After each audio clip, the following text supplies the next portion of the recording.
તો કચ્છમાં અત્યારે ડીપ ડિપ્રેશન છે। આગામી 6 કલાકમાં ડીપ ડિપ્રેશન પરિવર્તિત થશે વાવાઝોડામાં, પણ અત્યારે પણ કચ્છમાં તેની અસર જોવા મળી રહી છે। ધારાસભ્ય અનિરુદ્ધભાઈ દવે અત્યારે આપણી સાથે જોડાઈ ગયા છે। અનિરુદ્ધભાઈ, ડીપ ડિપ્રેશન હાલ કચ્છમાં છે અને અત્યારે તો એવું કહેવામાં આવી રહ્યું છે કે પાકિસ્તાન તરફ આ વાવાઝોડું ફંટાઈ શકે છે, પણ હાલ આપની આસપાસ શું સ્થિતિ?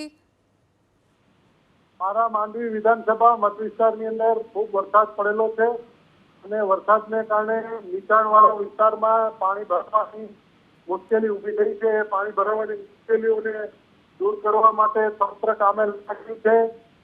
સરકાર, ગુજરાત સરકારની ટીમ, ભારત સરકારની મિલિટરી, એનડીઆરએફ, એસડીઆરએફ અને તંત્ર સૌ સાથે મળીને અત્યારે રેસ્ક્યુનું કામ કરી રહ્યા છીએ। જે લોકો ઘરની અંદર ફસાયેલા છે, જેના ઘર નીચાણવાળા વિસ્તારમાં અને માત્ર એક સ્ટોરી બિલ્ડિંગ છે જેનું, એમને અમે સલામત સ્થળો ઉપર નગરપાલિકાના બિલ્ડિંગમાં, સ્કૂલના બિલ્ડિંગમાં, આમ દરેક જગ્યાએ એ રીતે અમે ફેરવતા લોકોને ટ્રાન્સફર કરી રહ્યા છીએ અને અત્યારે ભારત સરકારે મિલિટરી પણ જી આભાર અનિરુદ્ધભાઈ, એબીપી અસ્મિતા સાથે વાત કરવા માટે। હાલ કચ્છમાં એવી સ્થિતિ છે કે ઘણા બધા વિસ્તારોમાં મોબાઈલ નેટવર્ક સેવા બંધ થઈ ગઈ છે અને એટલે જ કદાચ અનિરુદ્ધભાઈ અત્યારે બોલતા હતા અને તેમનો ફોન કટ થઈ ગયો, પણ જે જાણકારી તેમના થકી પ્રાપ્ત થઈ છે કે હજી પણ વરસાદ ખૂબ છે અને ફસાયેલા લોકોને પણ બચાવવાની કામગીરી ચાલુ છે।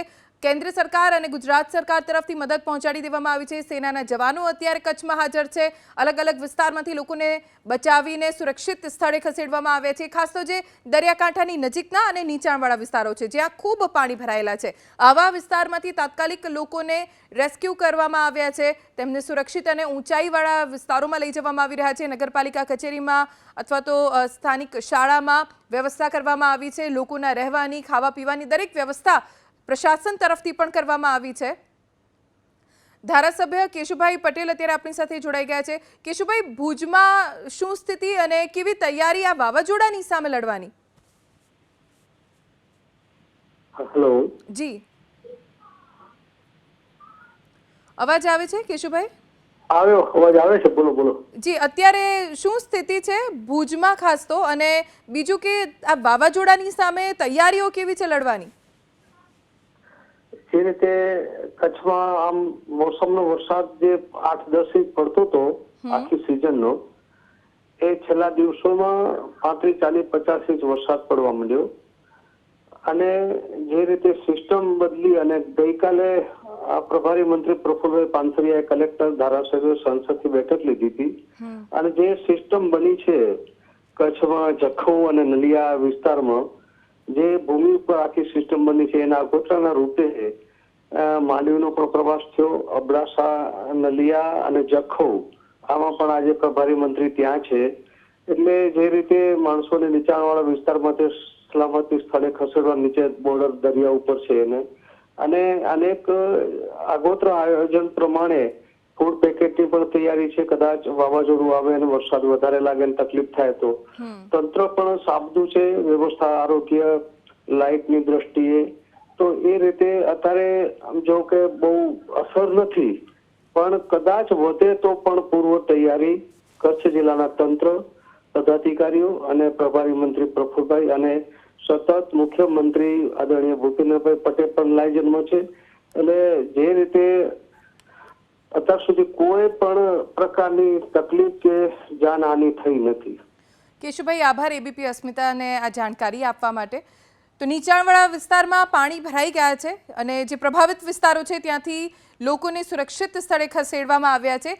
બિપરજોય વાવાઝોડાનો માર પણ કચ્છ સહન કરી ચૂક્યું છે અને અત્યારે એટલું જોરદાર વાવાઝોડું નથી, પણ આ અસના વાવાઝોડું એ કચ્છના જે દરિયાકાંઠાના વિસ્તારો છે તેને પ્રભાવિત કરી શકે છે અને કોઈ પ્રકારની જાનહાનિ ન થાય તેની ખાસ તકેદારી પણ રાખવામાં આવી છે અને એટલે જ આગોતરું આયોજન સરકાર તરફથી કરવામાં આવ્યું છે। કેન્દ્ર સરકાર તરફથી પણ રાજ્ય સરકારને શક્ય તમામ મદદ પહોંચાડવામાં આવી છે। મિલિટરી અત્યારે કચ્છમાં તૈનાત કરી દેવામાં આવી છે। એસડીઆરએફ, એનડીઆરએફની પણ મદદ મળી રહી છે લોકોને।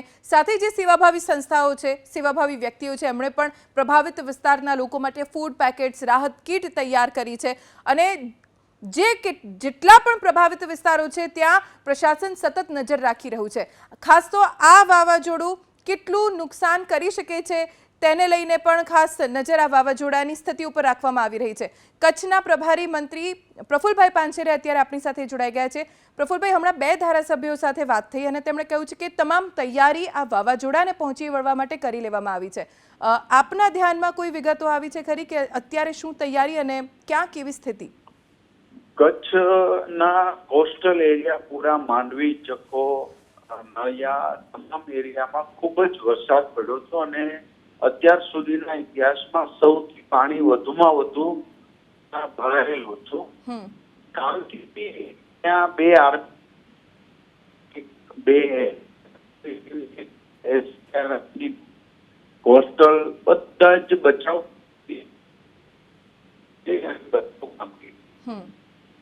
હજારથી ઉપર લોકોને બોટ રીતે બચાવ કામગીરી અમારી NDRF ની ટીમે કરેલી છે. વાસ્તવમાં અત્યારે વરસાદ ઓછો થઈ ગયો છે, પાણી પણ ઉતરતા એટલે સાંજ સુધી પાણી ઉતરી જાય એવી શક્યતા તો, પરંતુ આજથી હવે પછીની ચેલેન્જ એ છે મારી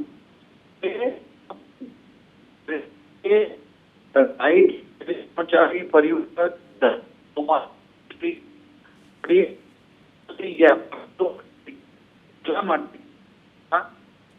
પાણી ભરાણું હોય, વરસાદ હોય અને કોઈ દુર્ઘટના બીજી કરંટ લાગીને પણ માણસ મૃત્યુ ના પામે, કોઈ એવી જાનહાનિ ના થાય.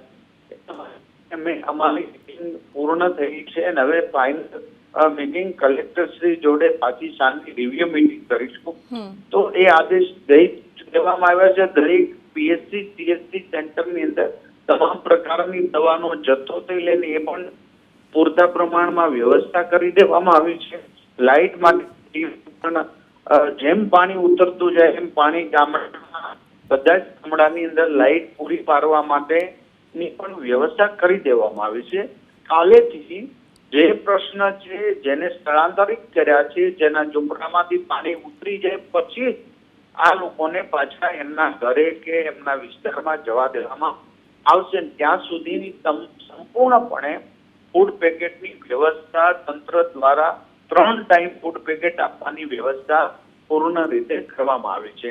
ત્રીજી વાત એ રહી એટલે પાણી જેમ ઉતરશે એક પણ ગામ કાલ સાંજ સુધીમાં લાઇટ પીવાનું ન રહેવું જોઈએ અને રસ્તા તૂટેલા ન હોવું જોઈએ. તૂટેલા મીન્સ કે સંપર્ક બેહોણું ન રહેવું જોઈએ.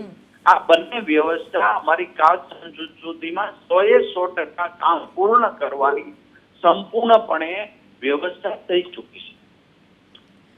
જી આભાર પ્રફુલભાઈ એબીપી અસ્મિતાને આ વિગતો આપવા માટે. તો પ્રાયોરિટી જ્યારે પાણી ઉતરશે એ પછી એ રહેશે કે જે તે વિસ્તારમાં વીજળી કનેક્શન મળી રહે, કેમ કે ઘણા બધા વિસ્તારો છે જ્યાં વીજળી પૂર્વવત કરવા માટે એક ચેલેન્જ રહેશે.